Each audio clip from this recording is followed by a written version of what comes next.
할렐루야. 아멘. 잘 나오셨습니다. 예, 조장이고 편집 같아요. 오늘 수요 우리 서유리 문답 특강 44강 우리의 처지에 대해서 함께 살펴보면서 은혜 나누도록 할 텐데요. 먼저 광고 잠깐 드리겠습니다. 뉴스와 또 여러분 뉴스를 보아서 알겠지만 코로나가 다시 이렇게 급속하게 이렇게 지금 퍼져가고 있습니다. 그래서 사회적 거리두기도 2단계가 격상되었고요. 여러분 핸드폰 많이 받았겠지만 3단계처럼 이렇게 사회적 거리 10인 이상 그런 것들 보고 모임에 자제해달라 이렇게 했습니다. 자제해달라고 그렇게 광고가 왔습니다. 정확하게 잘 보시면 됩니다. 그리고 군청에서도 공문이 왔는데 옛날에 우리가 초창기 때 했던 것처럼 2단계 준수사항 그대로 해서 왔습니다. 그대로 우리가 준수를 하면 될 것 같고요. 잘 하고 있어서 그렇게 하시면 될 것 같습니다. 그러니 마스크 잘 쓰시고 손소독 잘 하시고 가급적 한 2주 정도는 여러분 외출 좀 자제하시고요. 우리 정간에도 확진자가 나왔기 때문에 여러분들이 좀 더 그런 부분들에 대해서 조금 더 세심하게 주의를 좀 가지면 좋겠습니다. 네, 우리 전우자와 한번 인사하겠습니다. 잘 됩니다. 잘 됩니다. 잘 될 수밖에 없습니다. 잘 될 수밖에 없습니다. 앞으로 잘 될 일만 남았습니다. 자, 44강 우리의 처지 우리 함께 볼 텐데요. 이런 때에 이렇게 카메라에 잘 찍어서 방송으로 나가면 우리 성도들이 또 은혜를 받을 수 있을 것 같아요. 우리 본문을 먼저 한번 보도록 하겠습니다. 에베소서 5장 전도서 7장 20절 먼저 읽겠습니다. 전도서 7장 20절 시작. 선을 행하고 전혀 죄를 범하지 아니하는 의인은 세상에 없기 때문이로다. 아멘. 요한일서 5장 16절도 한번 읽겠습니다. 시작. 누구든지 형제가 사망에 이르지 아니하는 죄 범하는 것을 보거든 노하라. 그리하면 사망에 이르지 아니하는 범죄자들을 위하여 그에게 생명을 주시리라. 사망에 이르는 죄가 있으니 이에 관하여 나는 노하라 하지 않노라. 아멘. 에베소서 5장 6절 마지막으로 한 번 더 읽겠습니다. 시작. 누구든지 헛된 말로 너희를 속이지 못하게 하라. 이로 말미암아 하나님의 진노가 불순종의 아들들에게 임하나니. 아멘. 82문부터 84문까지 우리가 보도록 하겠는데 82문 하나님이 주신 계명을 완전히 지킬 수 있는 사람이 있는가? 답은 다 알고 있는데 보겠습니다. 83문 모든 죄는 똑같이 나쁜 것입니까? 84문 모든 죄가 마땅히 받아야 할 대가는 무엇입니까? 대한 부분들입니다. 우리가 1부를 마치고 이제 2부 전체 특강 소요로 특강의 2부를 우리가 계속하고 있습니다. 하나님이 사람에게 요구하시는 의무가 뭔가에 대해서 우리가 보았는데 지난주까지 우리가 도덕법에 대해서 배웠습니다. 그 도덕법이 가장 잘 집약되어 있는 곳이 어디다? 10계명이다. 그래서 10계명, 1계명부터 우리가 10계명까지 지난주에 다 보았습니다. 오늘부터 우리가 보는 것은 이제 우리의 처지, 그 계명을 받았는데 그 계명을 받은 우리가 과연 다 지켜낼 수 있는 존재인가? 이런 질문에 대한 답들을 우리가 살펴보는 겁니다. 그리고 그것에 대해서 답은 no라는 것을 우리가 알게 됐죠. 그러면 어떻게 할 거냐? 은혜의 방법, 은혜의 수단을 우리가 찾게 되는 것입니다. 그런 어떤 순서로 되어 있다는 거 보시면 되고요. 우리 79문, 10계명, 마지막 부분 우리 잠깐 복습하고 넘어가도록 하겠습니다. 10계명이란 무엇인가? 한번 읽겠습니다. 시작. 10계명은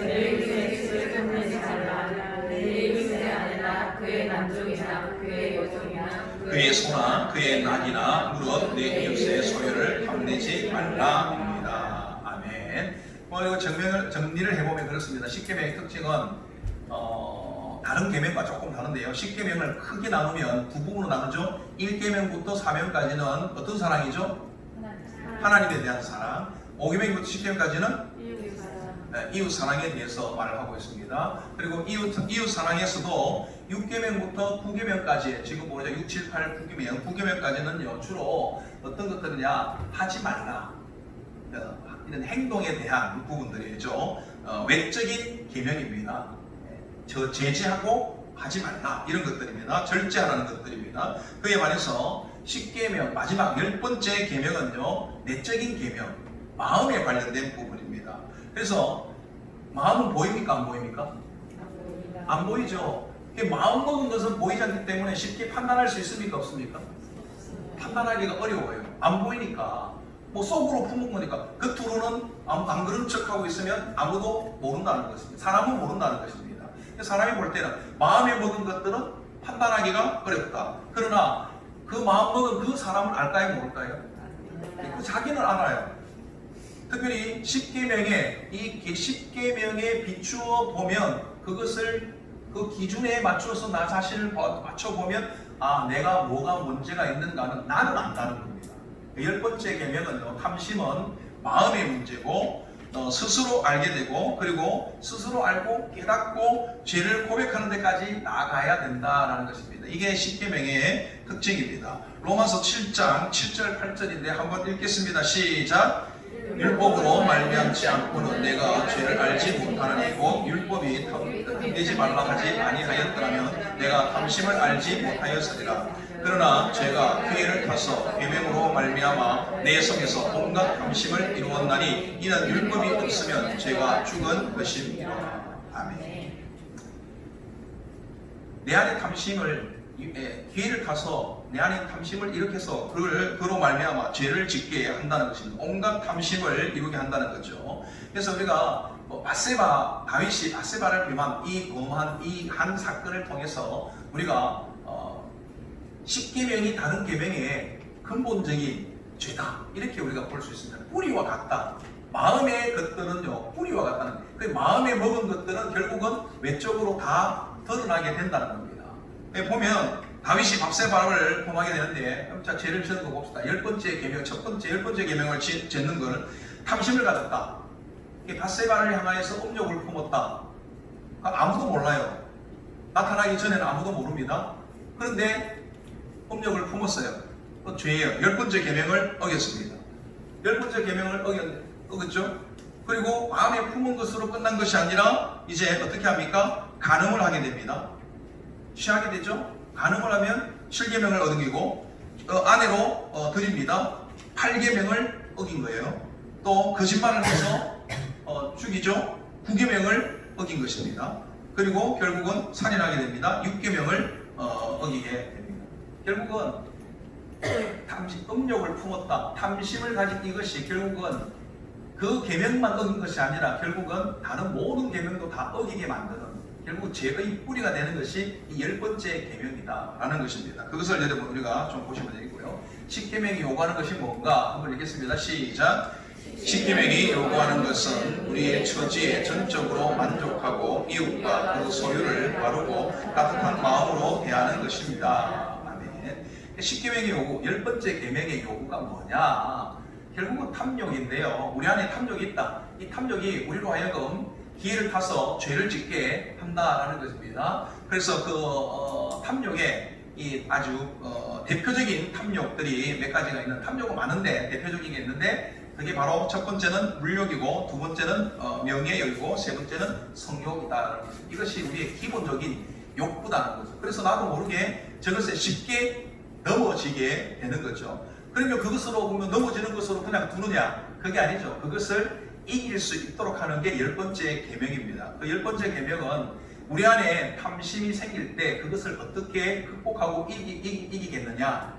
그것을 우리에게 지금 던져주는데 이길 수 있는 방법을 주는데 그게 뭐냐? 바로 자족하는 것이다 라는 것입니다. 이 탐욕을 이길 수 있는 비결, 자족이라는 것입니다.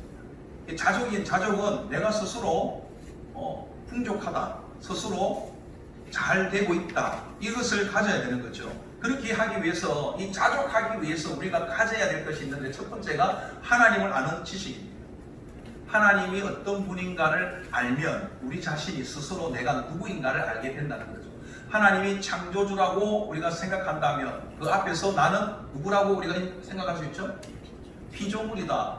이걸 내가 알게 되는 것입니다.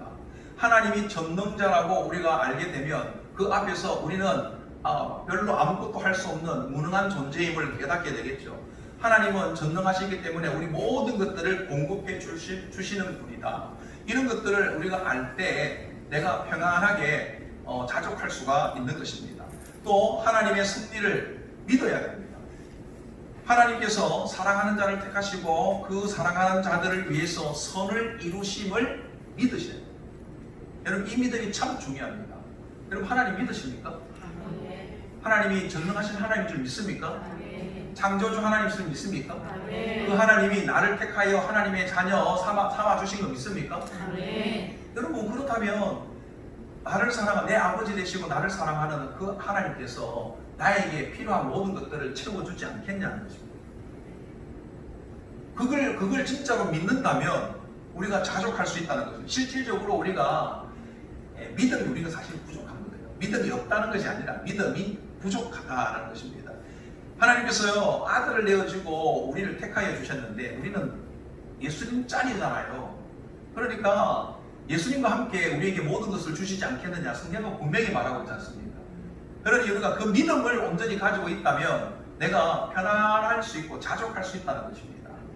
자, 그렇게 자족할 때 비로소 우리가 탐욕을 이길 수 있다는 겁니다. 십계명이 금지하는 것은 무엇인가? 자, 봅시다. 한번 읽겠습니다. 시작. 십계명이 금지하는 것은 우리 자신의 처지에 만족하지 않고 이웃의 성공을 시기하거나 배아파하고 그 소유를 부당하게 탐내는 마음과 행동입니다. 이거는 뭐 앞에 있는 거 다 그대로니까요. 자족하지 않는 마음, 그런 마음 가지면 안 된다. 자족해라는 거죠. 다른 사람의 성공을 시기하면 된다, 안 된다? 안 된다. 남의 소유를 나의 소유에 대해서 탐욕을 가지고 탐심을 가져서도 안 된다. 이런 것들이 왜 생기느냐? 하나님에 대한 지식이었고 하나님에 대한 믿음이었고 또 우리 인생에 대한 인생에 대한 목적이 뭔가? 하나님을 영화롭게 한다는 이 목적, 인생의 목적을 잘 모르기 때문에 목적을 엉뚱한 곳에 두고 있기 때문에 문제가 되는 겁니다.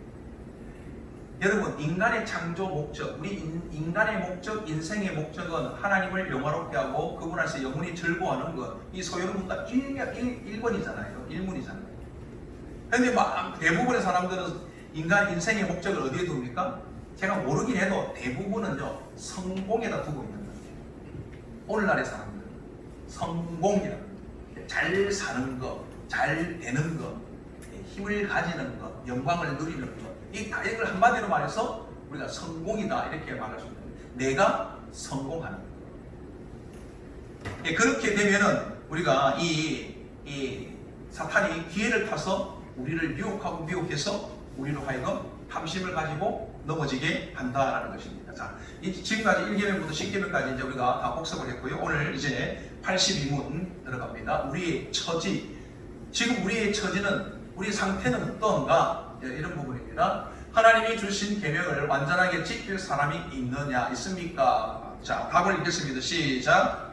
하나님이 이 세상에서 하나님이 주신 계명을 완전하게 지킬 수 있는 사람은 하나도 없으며 생각과 말과 행동으로 날마다 계명을 어기고 있습니다. 아멘. 자, 봅시다.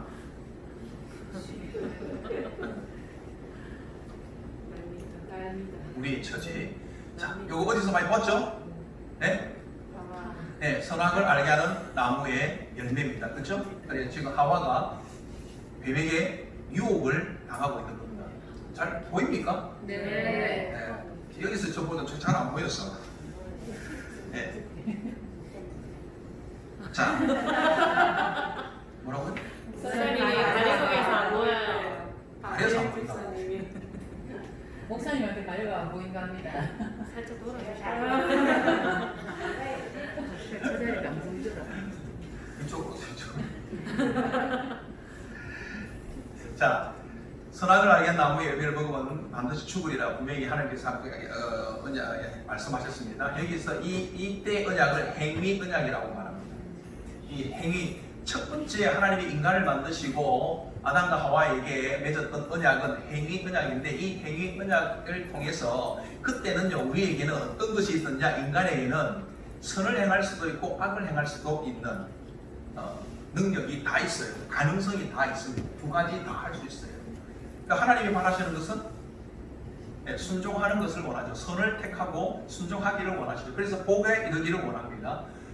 그런데 인간은 불순종을 택할 수도 있어요. 근데 불순종을 택하면 자기가 택한 것에 대한 책임을 져야 되는데, 불순종을 택하면 그것으로 인해서 저주를 받고 사망에 이르게 된다는 겁니다. 그건 이제 결과는 다 나와 있으니까 네가 알아서 결정을 하라 한 거예요. 그런데 유혹을 받으면 옳은 선택을 못하고 우리가 잘못된 선택을 할 수 있다라는 것입니다. 그래서 어떻습니까? 자, 하와가 마음을 먹잖아요. 생각을 하잖아요. 뱀이 와서 자꾸 유혹을 하니까 저거 먹으면 정말 하나님 같이 될까? 이런 생각을 하게 되잖아요. 그러면 안 된다고 분명히 말씀했는데도 불구하고 그런 생각을 하게 됩니다. 그래서 인간은요, 우리의 생각을 지킬 수 있느냐, 지킬 수 없다라는 겁니다. 그리고 이제 말을 하죠. 말도 그러면 자기가 먹고 자기가 재진 걸 끝나는 게 아니라 남편에게도 주죠. 그러면서 말을 합니다. 그 말을 생각했던 것들이 그대로 말로 나오니까 내가 말하는 것도 내 마음대로 지킬 수 있느냐? 그렇잖아요. 여러분 자녀들한테도 그렇지 않습니까? 내 마음하고 다르게 엉뚱하게 대답이 나올 때가 참 많잖아요. 네. 그렇잖아요. 네. 그리고 또 내 마음에 있는 걸 지킬 수가 없어요. 외부에 어떤 거대한 압력이 오면 내 마음하고 다르게 말을 하게 됩니다. 거짓말을 하게 됩니다. 내 말도 지킬 수가 없습니다. 결국에는요, 아들 때에 가서는 가인과 아벨이 있는데 가인이 아벨을 쳐 죽이죠. 행동으로까지 나오게 됩니다. 마음 먹었던 것 지키지도 못하고, 그러니까 말도 지키지도 못하고, 결국은 그 행동도 결국은 지키지 못하더라라는 것입니다. 그러니 이 땅에 지킬 수 있는 사람이 있느냐? 없다라는 것을 알 수가 있습니다. 이때 지금 매전에는 행위연락일 때 이후에 이제 죄가 들어오잖아요. 아담 이후에 죄가 들어온 이후에는요, 요 죄 짓기 전에는 가능성이 50대 50이라고 보면 죄가 들어온 이후에부터는요, 이제 선을 행할 수 있는 것은 아주 작고 대부분 우리가 악을 선택할 가능성이 훨씬 커져 버렸습니다. 이미 죄가 들어왔기 때문에. 우리 안에 이미 기본적으로 이제는 죄성이 발동을 하고 있거든요. 작동하고 있거든요. 죄성이 작동하고 있으니까 선을 택하기보다는 악을 택하는 게 훨씬 크다는 거예요. 왜요? 하나님이 떠나버렸잖아요. 하나님은 우리를 쫓아내버리기 때문에 하나님이 계셔도 우리가 선과 악을 선을 택하기가 쉽지 않은데 하나님이 지금 우리를 떠나 있는 상태니 우리가 선을 택하는 것은 너무 어려운 겁니다. 죄가 있고 하나님은 떠났고 우리는 그래서 악을 택할 수밖에 없다는 것입니다. 죄성이 죄가 점점 더 커진다는 거죠. 시간이 가면 갈수록 죄가 줄어드는 것이 아니라 죄가 점점 더 커진다는 것입니다. 하나님이 우리를 지도하고 우리를 이끌어가지 않으면 우리가 스스로 판단하고 우리가 결정하고 우리가 선택하면 점점 더 우리는 악을 더해 간다는 겁니다. 그래서 여러분 인류의 발전은요, 악을 향해 달려가고 있는 거예요. 이걸 통해서 우리가 인간의 전적 부패, 전적 무능력을 알아야 됩니다. 자, 그런데 우리 한 가지 봅시다. 지금 이 십계명은 한편에서 보면 행위 언약인데 한편에서 보면 은혜 언약이거든요. 은혜 언약 안의 행위 언약, 이렇게 보시는 게 좋습니다. 자, 볼까요?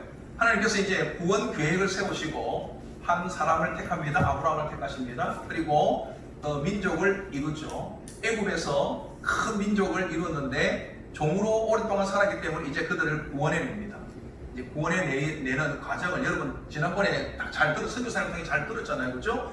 애굽에서 가나안 땅으로 가는데 며칠 걸린다? 11일. 보통 그냥 2주 정도 하는데 해변길로 가면은 쉽게 갈 수 있기 때문에 금방 가는데 그러지 않고 돌아갔다, 돌려서 갔다, 그렇게 말을 했습니다. 그렇죠? 그렇게 이제 가는데 출발해서 바로 홍해를 건너가지고 시내산에 와서 시내산에서 십계명을 받습니다. 자, 이 이스라엘 백성들이 구원은 어디서 받습니까? 애굽에서 받았어요. 10가지 재앙 끝에 마지막 10번째 재앙 때에 어린 양의 피를 문지방에 바르고, 그렇게 어린 양의 피를 발랐던 집들은 장자들이 다 어떻게 됐다고요? 살았잖아요. 구원을 받았잖아요. 그래, 6월절 어린 양이라 그러죠, 예수님을. 그래서 그때 구원을 받아요. 은혜로 구원을 받습니다. 그들을 데리고 이제 어디로 와요? 홍해를 건너잖아요. 홍해를 건넌 것은 어떤 의미입니까? 이제 그들이 구원을 받았다, 하나님의 백성이 되었다, 믿음의 사람이 되었다, 라는 징표를 주기 위해서 세례라는 것을 말합니다. 홍해를 건넜다, 이제 세례 받았다, 징표를 받았다. 이제 예수 그리스도, 너는 하나님의 사람이야, 딱 도장 찍었다라는 겁니다. 그러고 나서 시내산에 가서 십계명을 주십니다. 이제 네가 구원 받았으니까 이제는 세상 사람이 아니라 너는 내 백성이야. 내 백성은 나의 원리를 따라 이제 살아야 돼. 새로운 나라의 법칙이 주어졌는데 그게 바로 십계명이라는 거죠. 그래서 그 십계명을 도덕법으로, 그것이 이스라엘 백성들에게는 율법으로 주어진 겁니다. 자, 그런데 그 율법을 이 사람들이 다 지킬 수 있느냐? 없다라는 거죠. 그래서 도덕법에 우리가 도덕법의 기능인데, 도덕법 여기서 보면 율법을 말하고 십계명을 말합니다. 지금 이 소요리에서는 십계명, 대표적인 게 십계명입니다. 십계명이 다 나왔기 때문에 말입니다. 자, 그러면 봅시다. 이 도덕법 십계명 왜 줬느냐? 왜 줬을까? 지키지도 못할 거 왜 주시는가? 여러분, 이런 질문을 던질 수 있잖아요.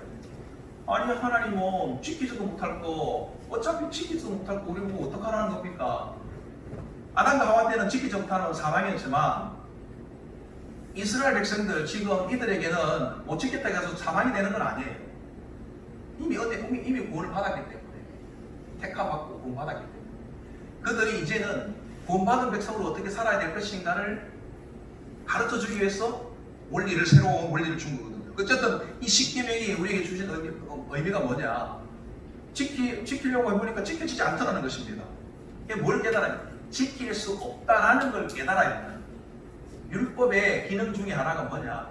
아, 이건 내가 다 지킬 수 없구나. 이걸 깨닫는 것입니다. 그래서 몽학선생이라고 말하죠. 이걸 다 지킬 수 없다는 걸 깨닫고, 또 뿐만 아니라 내가 그로 말미암아 이것을 볼 때마다 어떤 마음이 든다? 내 죄가 많구나. 율법을 내가 들을 때마다 내가 죄가 많구나. 이 죄로 말미암아 내가 문제가 많구나. 이 비참함을, 이런 걸 깨달아야 된다는 거예요. 여러분, 교회 와서 마음이 기쁘고 즐겁고 행복하고 위로가 되고 이것도 좋은데, 여러분, 교회 와서 말씀을 들으면 어떻습니까? 말씀을 들을 때마다 내가 잘못 살았구나, 지난주에. 이걸 깨닫는 거죠. 그렇게 살면 안 되는 거구나. 이걸 우리가 먼저 깨달아야 된다는 것입니다. 그렇게 죄로 깨닫는 것입니다. 이 율법이요, 이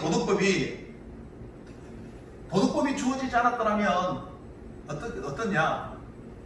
하나님의 백성들도 세상 사람들과 똑같이 그냥 완전히 이제 죄의 길, 멸망의 길로 그냥 다 가는 거예요. 그러나 하나님께서 택한 백성은 너희들이 이제 그 죄의 길, 사망의 길이 아니라 생명의 길, 성화의 길로 이제는 가야 된다는 것입니다. 이제 지난번에 선교사님 통해서 설교를 잘 들었으니까 제가 좀 설명하기 좋아요. 애굽에서 가나안 땅까지 그냥 가면 되는데 40년 뺑뺑이를 계속 돌렸잖아요. 왜 돌렸다고 그랬어요? 가나안 땅에 들어갈 준비가 안 됐거든요. 애굽의 종으로서 너무 오래 살아가지고 이 종의 속성이 있는데, 몸에 종의 특징 중에 하나가 뭐냐? 불평과 원망을 잘한다는 거예요. 그리고 내가 하고 싶은 대로 하고 싶은 거예요. 종으로 살았기 때문에 뭐가 되고 싶을까요? 주인이 되고 싶은 거예요. 자기가 애굽의 종살이를 할 때 보니까 주인들이 먹고 싶은 거 마음대로 먹고, 하고 싶은 거 마음대로 하고, 놀고 싶은 거 마음대로 하고 막 그러는 거예요. 우리는 일 다 시켜놓고 자기는 앉아가고 부채질하고 먹고 이런 것들 보니까 이 종들이 자기가 이제 여기서 내가 구원을 받으면 자기가 어떤 생활을 할 거다? 이제는 주인이 될 거다. 그러니까 광야로 나가니까 이 마음이 안 드는 거예요. 자꾸 불평하고 원망하고 이런 것들이 자꾸 나오는 거예요. 근데 광야에서 태어났던 친구들은 원래부터 광야 생활을 했고 하나님의 기적과 이것들만 보고 살았거든요. 하나님에 대한 믿음, 하나님의 전능하심 이런 것들을 저들은 깨달았거든요.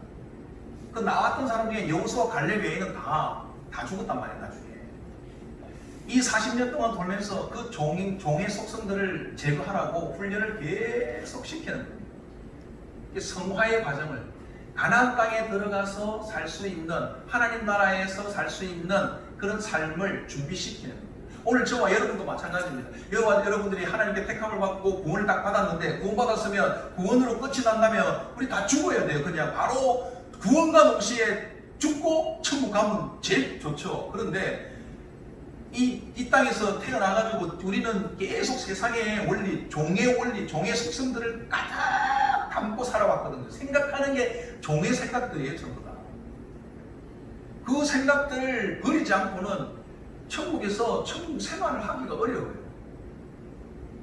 그래서 이 땅에서 교회를, 천국의 모형인 이 지부와 같은 이 교회에서 좀 그거 훈련 받아가지고 천국 가는 훈련을 해서 거룩하게 성화의 과정을 거쳐서 하나님께서 천국으로 우리를 부르겠다, 그 말인 것이죠.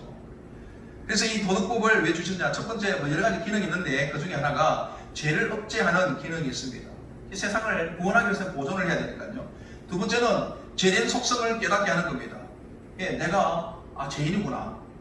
그런데 이것들을요, 믿음이 있는 사람과 없는 사람의 차이가 여기 딱 있어요. 십계명을 가지고 지켜보라니까 안 돼. 그러면서 오히려 십계명을 통해서 내가 죄인인 걸 깨달았어요. 죄의 비참함도 됐어.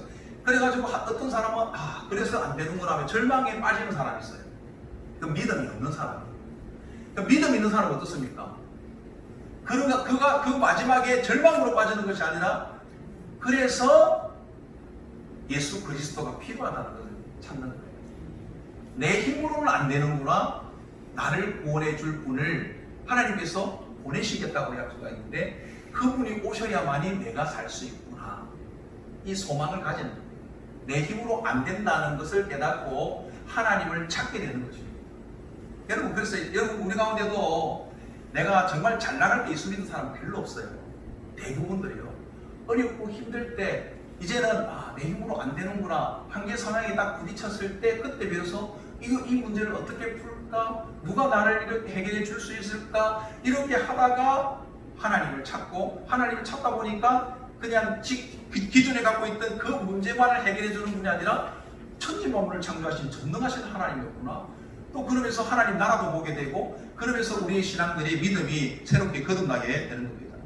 그리고 이 도덕법은 거룩한 삶을 가르쳐주죠. 너희들이 구원받았지만 어떻게 살아야 될 것이냐, 저렇게 사는 것이 하나님의 백성들의 살아가야 될 모습이야. 물론 내가 늘 그렇게 살 수는 없지만 살아가야 될 모습이라는 것을 내가 보게 되는 겁니다. 자, 한번 읽겠습니다. 저거. 네. 로마서 8장 12절 13절 한번 읽겠습니다. 시작. 그러므로 그제나 우리가 빚진 자들의 귀신에게서 귀신대로 살 것이 아니니라. 너희가 귀신대로 살면 반드시 죽을 것이되 영으로서 몸의 죄를 죽이면 살리니. 아멘. 그렇습니다. 예. 육신대로 살면 죽지만, 반드시 죽지만, 영으로 살면, 영으로서 몸의 행실을 죽이면 우리가 살게 된다라는 말씀을 하고 있습니다. 83문. 자, 모든 죄는 그러면 똑같이 나쁜 죄인가? 똑같은가 아니면 경중이 있는가? 그걸 묻는 겁니다. 답을 한번 읽겠습니다. 시작. 어떤 죄는 그 자체로 보나 해로운 결과로 보나 하나님 앞에서 다른 죄보다 더 나쁩니다. 자, 이 말은 무슨 말입니까? 죄의 경중이 있다라는 것입니다. 죄의 경중이 있다. 자, 어느 게 큰가? 일단 가장 먼저 기준을 잡아야 되니까요. 예, 사람에게 짓는 것도 나쁘지만 하나님에게 짓는 죄는 어떻다? 더 나쁘다. 같은 죄를 지어도 이게 같은 죄가 아니에요. 사람은 나를 영원히 죽일 수 없지만 하나님께 잘못한 죄를 잘못 지으면 우리는 영원히 죽을 수가 있습니다. 누구에게 죄를 짓느냐에 따라서 달라지죠. 가장 큰 거는요, 사람에게 짓는 죄보다 하나님께 짓는 죄가 훨씬 크다라는 것입니다. 하나님의 이름을 망령되이 일컫는 것, 하나님의 존귀하심을 훼손하는 것, 이런 것들이 사실은 더 큰 죄라는 것입니다. 여러분, 이 땅에 사는 우리가 볼 때는요, 뭐 하나님의 이름 그냥 한번 망령되이 일컫는 것보다는 나는 다른 사람 죽이는 게 훨씬 더 큰 죄라고 우리는 생각할 수 있어요. 이 땅에서 볼 때는, 이 땅의 법으로 볼 때는. 근데 하나님 나라의 법으로 볼 때는 사람 죽인 것보다 하나님의 이름을 망령되이 일컫는 거, 훼손하는 게 그게 훨씬 더 큰 죄라는 것입니다. 성령을 배반하는 죄, 이게 훨씬 더 큰 죄라는 것입니다. 예수님을 저주한 거, 이게 훨씬 큰 죄라는 것입니다. 세상 사람들이 그걸 몰라서 그런 거예요. 자, 그리고 이 경중이 몇 가지가 있는데요. 네 가지를 한번 보겠습니다. 첫째는요, 범죄하는 사람이 누구인가에 따라서 이 죄가 크기도 하고 작아지기도 합니다. 예를 들면 이스라엘 백성들에게는요, 평민들이 있죠, 그죠? 그 다음에 족장들이 있어요. 평민들도 있고 족장들도 있고 또 제사장들도 있고 하는데, 여러분 성경에 가만히 보시면, 레위기나 이렇게 잘 보시면 평민들이, 족장과 평민들이 죄를 지었을 때는요, 어떻게 하느냐, 성막들에서 잡아가지고 거기를 피 뿌리면 그걸로 해결이 돼요. 제사장이 지은 죄는요, 그걸로 해결이 안 됩니다. 성소에 피 잡아서 성소에 들어가서 피를 뿌려야 돼요. 그러니까 평민의 죄보다는 제사장의 죄가 훨씬 더 크다. 똑같은 거짓말을 해도 평민이 한 거짓말과 제사장이 한 거짓말은 경중이 다르다. 신자가 짓는 죄와 비신자가 짓는 죄는 다르다. 모르고 짓는 죄와 알고 짓는 죄도 다르다는 겁니다. 성도가 짓는 죄와 목사가 짓는 죄가 다르다는 겁니다. 똑같은 죄를 지었는데도 경중이 달라진다는 겁니다. 이해되시죠? 네. 누가 범죄하느냐에 따라서 달라진다는 겁니다. 그러니까 여러분, 교회 안에서도 자꾸 이렇게 여러분 생각해 보세요.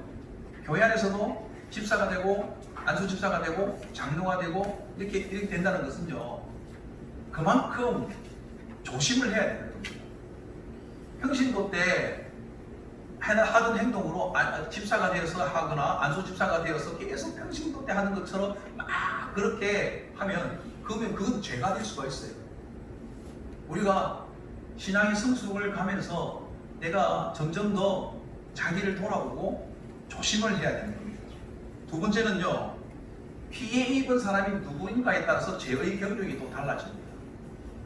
그러니까 강한 사람에게 지은 죄와 약한 사람에게 지은 죄,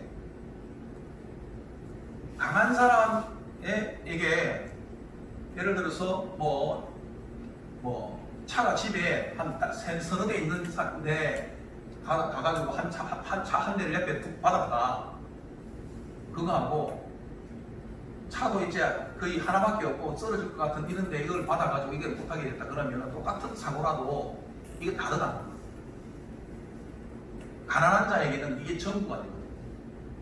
그러나 많이 있는 자들에게는 그 하나 없어져도 별 문제가 없죠. 그러니까 가난한 자들에게 짓는 죄가 훨씬 큰 죄가 됩니다. 연약한 자들, 교회 안에서 여러분들이 연약한 자들을 함부로 하고 그들에게 죄를 짓는 것은 사실은 교회 안에서 힘있고 강한 사람에게 짓는 죄보다 훨씬 큰 죄가 될 수 있다는 거예요. 여러분 잘 생각하시고, 그러니까 앞으로 여러분 교회 안에서 연약한 자들에 대해서 우리가 참 조심해, 이게 얼마나 큰 죄구나, 여러분 이걸 우리가 깨달으셔야 돼요. 세 번째는요, 죄의 성격과 특징에 따라서 달라진다는 것입니다. 한 번 짓는 죄와 반복해서 짓는 죄, 어느 것이 큰 죄가요? 반복해서 짓는 죄. 그래요. 모르면서 짓는 죄와 알면서 짓는 죄, 알면서 짓는 죄도 훨씬 크다. 이런 죄의 성격에 따라서 더 경중이 또 있게 된다는 겁니다. 또 네 번째는요, 어떤 때와 어떤 장소인가에 따라서 또 달라질 수 있다는 것입니다. 주일날 죄 짓는 것과 평일날 죄 짓는 것은 달라요. 때에 보면. 그리고 장소적으로 볼 때 교회에서 짓는 죄와 회사에서 짓는 죄가 또 다릅니다. 성소, 성막, 그 거룩한 것 안에서 하나님의 집에서 짓는 죄가 훨씬 큰 죄가 되는 겁니다. 그리고 개인의 이익과 공익의 이익이 있을 때 개인의 이익을 개인에게 지은 죄보다는 공익에 지은 죄가 훨씬 큰 죄가 되는 겁니다. 이제 대충 이런 기준을 여러분들이 생각하시면 우리가 좋겠어요. 그래서 여러분 그리스도인들이 잘 생각하셔야 돼요. 그리스도인들이 지금 한국 교회에 지금 왜 이렇게 한국 교회가 어려움을 당하고 있습니까? 지금 코로나19 사태의 근원지가 되고 있는